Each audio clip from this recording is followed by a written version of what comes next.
At Giffard Arms in Victoria Street, Wolverhampton, a number of ghosts are believed to haunt the pub. One of the spirits is believed to be Anne Hornton, whose ghost has been reportedly seen following young men back from the pub at night. She's said to have been a I don't think I can say the word who took her own life on the site in the early 20th century. The pub was built in 1922, but the Giffard family had owned the house on the site prior to that. There have been other sightings of a girl aged around 11 who is often seen playing with wood bricks in the main bar, in the middle seat by the back window. She's also reported to have been seen in the doorway in the kitchen of the upstairs flat. Another sighting is of a man who's believed to be an old landlord named John, who's seen locking up the pub at night. He walks right through the actual bar area, as if it was there when he had the pub. There have been many reports about a dog haunting the pub. Over the years, there have been stories of ghosts moving and exploding, of glasses moving and exploding for no apparent reason. Cold spots in certain places in the pub, doors closing, strange noises and smells. The most haunted part of the building is said to be the oak-panelled dark room, so called because the windows have various stained glass bearing the Giffard family's association with the site. Several members of staff have refused to go into the room unless there is somebody else with them.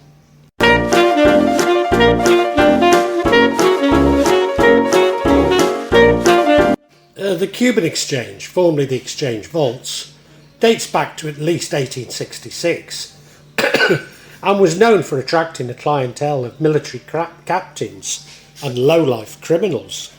The Exchange Vaults is said to house a lively set of ghosts with history extending back to the First and Second World Wars. A South Staffordshire Regiment captain and a sailor from the Second World War both reportedly caused disturbances. Captain Roger Tart told regulars to save a seat in the corner of the bar at the Exchange Vaults before leaving for frontline duty. He never returned, and now the fateful corner of the bar is said to experience extreme temperature drops. Another said to haunt the venue is Second World War sailor Andrew Beswick. The sailor had an affair with a local lady, and her husband, a very jealous and violent man, finally found out. Beswick's ghost is said to haunt the pub. Strange occurrences are reported by staff throughout the building. Lights flicker. The cellar is said to be plagued with electrical faults, and even though the wiring is sound, bar stools get moved around in the bar and cellar, and staff have even reported having heard their names called out. One member of staff, Darren, was in the cellar on his own, changing a barrel, and turned around to find a bar stool had been silently placed right behind him, blocking his way out. The Billy Wright pub has been a public house since 1818, and over the course of that time earned itself a tale or two. The building has been known under various names, including the Feline and Firkin, the Dog and Greyhound, and is now known as the Billy Wright, the famous Shropshire footballer. Between 2001 and 2011, when it reopened as the Billy Wright, the pub was said to be constantly open and closing under different identities. A member of Her Majesty's Constabulary, at the time Queen Victoria, is said to haunt the premises. He is an old-fashioned policeman in ornate uniform. When the Victorian officer is seen, it's always in the main bar area, and he's said to be looking out for the other reported ghost, a local villain of the same time period, known as Jack the Hat. Victorian times in certain areas of Wolverhampton and notorious public houses were rife with prostitution and criminal goings-on. Whilst nothing is known of the Hat's crimes, it's believed they must have been terrible enough, as they are pursued even beyond death. Madam Clarke's is a Georgian Grade 2 listed building, has a colourful past. Despite originating in the 18th century, the present building is mainly 19th century. It's a watering hole, but doubled up as a brothel run by Madam Clarke herself. Stories have materialised over the years of gentlemen who did not want to be seen entering or leaving the building, especially by their wives as or partners, using tunnels as means of access. One of the tunnels is believed to have led to the old still further up the street. Ladies of the night who used to frequent the house were known to chalk prices on the soles of their shoes so as to make a quick escape from the law. Upon arrival of the police, the charges could easily be erased by simply wiping their feet on the floor. The building is said to be haunted by Madam Clarke, and could be the Grey Lady who's been spotted on the site. Sounds and footsteps and inexplicable loud bangs have been heard together with voices. Staff have previously reported that they feel as though they were being closely watched. Witnesses are said to have had their bottoms pinched, leading some to believe that it is in fact Madam Clarke's customers who still frequent the establishment in death. The current Prince Albert public house opened its doors in 1900 and replaced a much earlier watering hole, which had the Royal Commercial Hotel situated upstairs. For many years, the Prince Albert was a public house on the ground floor, and while the hotel was on the upper floors. This was the Royal Commercial Hotel. From 1911, it had its own separate entrance. In 1999, the Grade 2 listed building started undergoing extensive alterations and refurbishments. The former Royal Hotel part of the building is allegedly haunted by Miss Williams, known to wear a man's suit, smoke a pipe and ride a powerful motorcycle. Following the First World War, Miss Williams had a secret lover by the name of Anna, who was a wren in the Royal Navy. In a bid to keep their relationship a secret, Miss Williams would light a candle in room 13 as a signal of safety for Anna to come to meet her lover. But Anna was tragically killed in a traffic accident following her death, the death of Miss Williams too. Room 13 was locked up and no longer used. Guests have since been woken to a figure standing silently at the bottom of the bed and a candle flickering in the window. The Hog's Head used to be known as the Vine. It's believed there are two ghosts here. One is a train driver called Marber, who was killed during the bombing during World War II. He is apt to sit quietly at the bar before simply disappearing. The other ghost here is that of a workman who died when he fell down the cellar steps.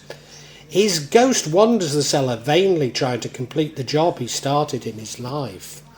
Staff often feel as though they are being watched in the cellars and are particularly uneasy on the steps where the accident happened. Staff at the Talisman pub believe they caught a spirit on CCTV. They say there can be no other explanation for the strange glowing misty orb that dances in the darkened bar. When barmaids went to investigate, the room was completely empty. A ghostly shape could be linked to the 30-year-old tragedy at the watering hole. Landlord Peter Thacker was drinking with a group of men in the same bar. They tried to rouse a sleeping colleague, only to discover that he died in his sleep. There was a man killed outside on Wild Tree Avenue 13 years ago. Atlantis nightclub, a former cinema, is home to an entity of laughs, smashes glasses and sings in the style of a cabaret singer. The paranormal activity is said to be centred around a shadowy figure which had been seen flitting around the building long into the night as clubgoers were leaving. Glasses would get smashed for no reason, and the cellar doors used to open and close of their own accord, as if someone was passing through them. The chilling sounds of laughter and eerie singing can be heard in the cellar, as reported by various members of the staff that used to work on the premises. Whilst from the job centre on Temple Street, strange ghostly singings of "Where have all the flowers gone" can sometimes be heard. Paranormal investigators have confirmed this to be Walter Jackson, and not Pete Seeger, nor a cabaret singer.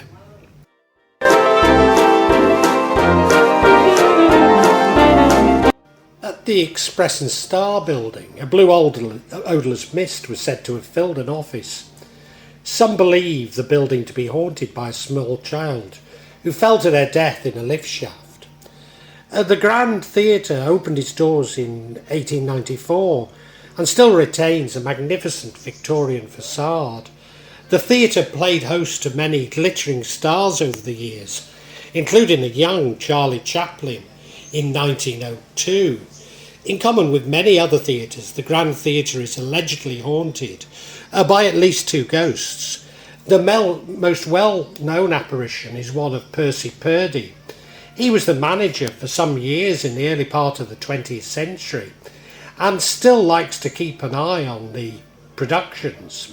He's been seen on numerous occasions, including by one of the cleaners in the auditorium. As she looked at the immaculately dressed gentleman, he simply vanished away in front of her eyes. He's been seen at the end of the day making his way to the old downstairs bar, where he liked to pour himself a whisky. Mr. Purdy is reputed to be responsible for breaking glasses in the bar area. This seems a little unlikely given his obvious love for the building, so perhaps there's a third entity who's a bit more mischievous.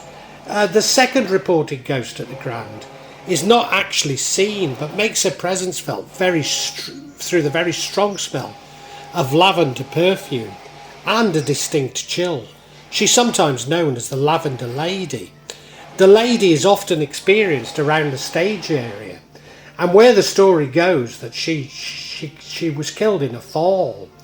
Stories vary as to who she was and how she came to fall. In one version she fell from the stage, and in another from one of the boxes above. Also a bit of a mystery to me is I was sure that the Old Vic Hotel would have a ghost story attached to it, which neighbours the Grand, but I can't find any, meaning that it must be one of the few Britannia hotels in the country without a ghost story. A Beacon Radio, Wolverhampton, West Midlands, is supposed to be haunted, as many presenters have witnessed activity. Ian Perry, back in the 90s, did a talk show and often witnessed things whilst doing his show. With the age of building, it's not surprising that an old Victorian house, old Victorian three-storey detached house, once home to several generations. The Wolverhampton Ring Road, busy junction with Stafford Street, crosses a medieval area, once known as Four Ashes, and the ghosts of St Mary's guard this entrance to the vast lane. Graisley Old Hall, Wolverhampton, dates back to the 1300s and is one of the oldest haunted buildings in Wolverhampton. Little is known of the history of Graisley Old Hall until the 16th century, but evidence shows the property was in existence in 1377. In the 17th century, one of Oliver Cromwell's Justice of the Peace lost the ownership of the house as he used it to pay off a gambling debt. Strange and eerie sightings and activity have been experienced, which includes items moving and going missing, as well as shadows and rumours of children walking around the house. Moseley Old Hall was one of the places where Charles II hid after the ill-fated Battle of Worcester in 1651. He moved here from Boscobel House. The building now belongs to the National Trust, and guided tours give a fascinating glimpse into this aspect of the English Civil War. The isolated lane outside Moseley Old Hall is haunted by ghosts of defeated Scottish soldiers, returning home from the Battle of Worcester. They've been heard immediately outside the house, or their presence is sensed as they pass along the lane.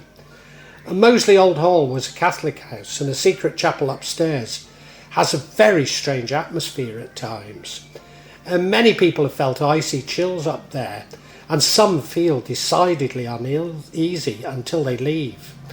On occasions, a lady in a period dress has been seen in the chapel, but there's no clue as to who she is. One of the volunteer guides witnessed the heavily weighted chains on the clock in the King's Room being moved by unseen hands during a regular tour. On the same tour, the door to the nearby Whitegreaves room opened and closed by itself. Outside, as she stood in the corridor, the same tour guide had the unnerving experience of feeling an entity pass straight through her, which not surprisingly made her feel quite dizzy.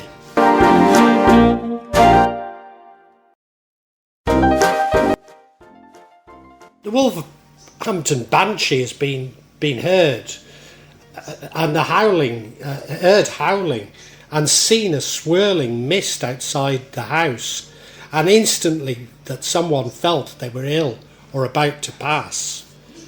Northycote Farm, Wolverhampton, 1651, a representative of the fugitive King Charles, on the run from the crushing defeat at the Battle of Worcester, dropped in at Wolverhampton's Northycote Farm, appealing for refuge for the king.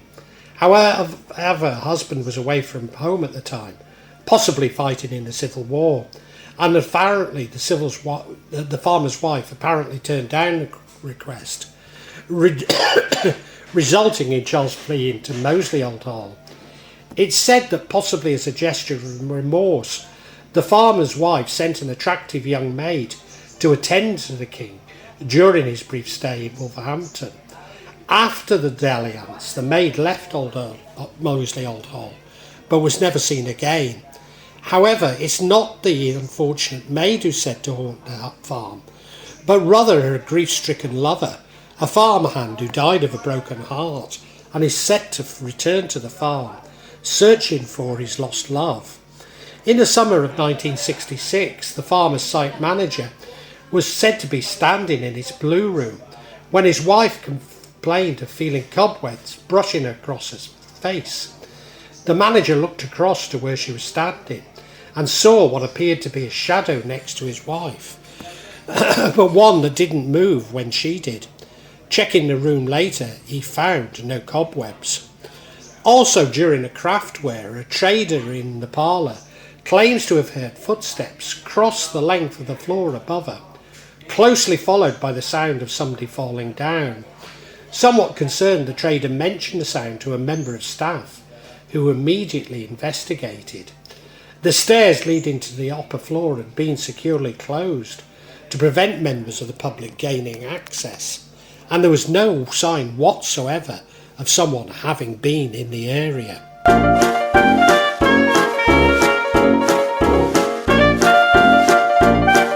The old White Rose in Bilston is a 16th century building with extensive cellars. It was in the cellar system early one morning that landlord John Denston clearly witnessed an apparition. At the end of the long disused cellar was a drop, which was convenient for lifting empty barrels up to the ground level. Early one morning in 1998, John clearly saw a figure exit the drop and stand at the end of the cellar. He was wearing old-fashioned and quite scruffy clothes. After standing stock still for a few minutes, staring at his upturned palms, the swarthy and unkempt-looking man disappeared into a side tunnel. By this time, John realised it was an apparition, and he had seen the side tunnel actually went to nowhere. It was securely bricked up at the end. The Greyhound and Punchbowl, also in Bilston, is an ancient pub which has the unusual feature of a tree trunk in the middle of the pub. A number of the figures have been sighted here. A tall man in a black coat, a large black hat, have been seen around the kitchen area. When staff go to investigate further, Of course, there is no one there. One member of staff had the unnerving experience of entering the pub to find it full of customers. Unnerving because the pub was closed at the time and they simply all vanished away in front of him. A similar experience occurring one night after closing time, when two men were seen talking in the corridor before suddenly disappearing in front of the witnesses. The sound of a baby crying is also heard in the pub sometimes. A local legend has it that the baby is crying for her mother, murdered by a cruel landlord many years ago. Stories about the Beldray ghost vary. Brian Davis said, "I can confirm that many people who worked there, he was very real. Some had seen him and a lot had sensed him. He's said to have been the ghost of Herman Bradley, who lived on the top floor of the building facing Mount Pleasant. He also wandered around the factory, around the whole factory. I remember that in 1977, a security officer patrolling the factory in the middle of the night saw him emerge out of an old garage. The security officer took off and never came back to work, leaving me as personnel manager to explain to the board of directors that we had no security officer because he'd been frightened by a ghost."